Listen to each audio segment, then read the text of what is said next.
For more, we turn to CBS News Chief White House correspondent Major Garrett, who's traveling with the president in a sunny Mar-a-Lago, Palm Beach, Florida. Hey, Major. I want to start with this travel ban here. What more can you tell us about what the White House's strategy might be? Well, it's now a two-track strategy. Clearly, the White House has said these legal entanglements are real.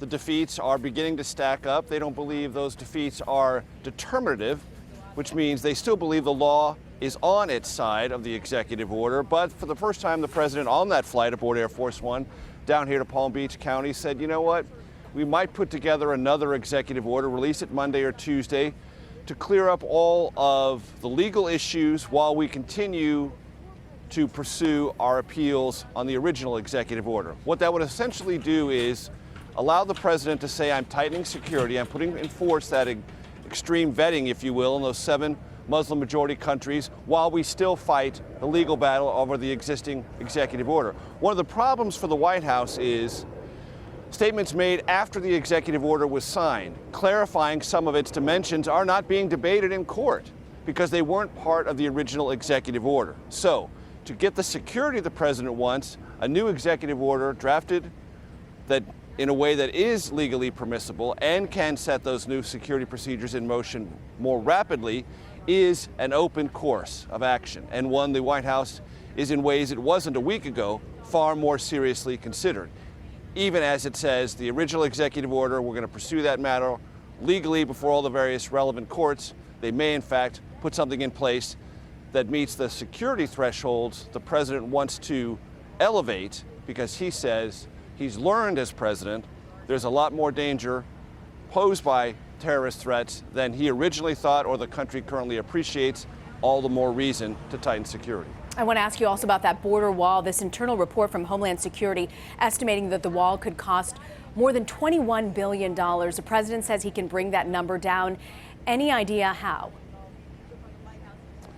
No, and when the president talks about cost savings for Air Force One or the F-35, there have been some reductions in cost. But with the F-35, that's a fighter jet, long stalled, with lots of cost overruns. Most, if not all, but most of those cost savings are coming from what economists would call economies of scale. The more you build, the lower unit cost of any product is. And that's where the F-35 is ultimately getting. There have been some cost savings achieved because the president essentially demanded some savings in the F-35 program and the redesign of the Air Force One jet, which is due to land in 2022 for him or the next president. But doing that for a border wall is going to be a much more difficult proposition. And members of Congress, even Republicans who support the wall, know this is going to be a costly proposition and want to find out from the administration where the money for it is going to come from.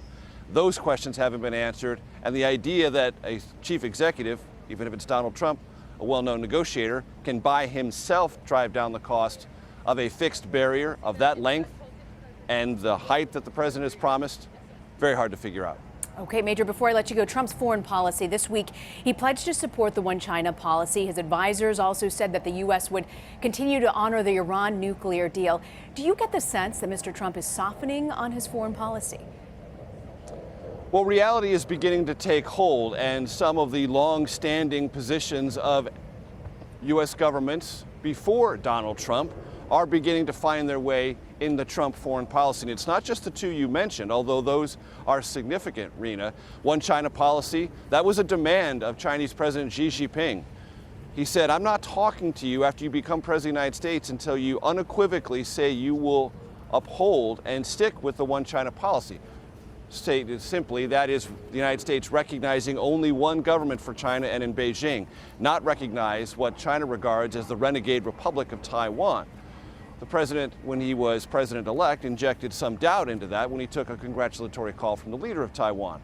And on the nuclear deal with Iran, a week and a half ago, when the president spoke to the King of Saudi Arabia, the release afterwards said both leaders vowed to vigorously enforce that nuclear deal. That was new language from the Trump administration. But on Israel, the president, in an interview with a newspaper in Israel, said he was no longer convinced that moving the U.S. Embassy from Tel Aviv to Jerusalem rapidly was a good idea. And he basically said, we'll see what happens on that, backing away from a longstanding campaign promise. He also said in that same interview that he did not personally believe more settlements put forward by the Israeli government would help the peace process. Those are two things that move him away from policy he had during the campaign. So it's not just there on China or Iran, but Israel itself is becoming an area where long-standing U.S. policy that was there long before Trump came to the White House, and even amid all of his campaign promises and all of his very aggressive rhetoric about changing many things, is facing the realities of foreign policy and the realities of the reason some policies he questioned as a candidate may have validity as a president. Okay, we look forward to also what comes out of that meeting with Israeli Prime Minister Benjamin Netanyahu next week. Major, we'll let you get back. It looks warm and beautiful out there. You deserve it. Work hard on the campaign trail and traveling. Our Major Garrett. Thank you, Major. It's not a bad gig. It certainly doesn't look too bad today. Thanks, Major.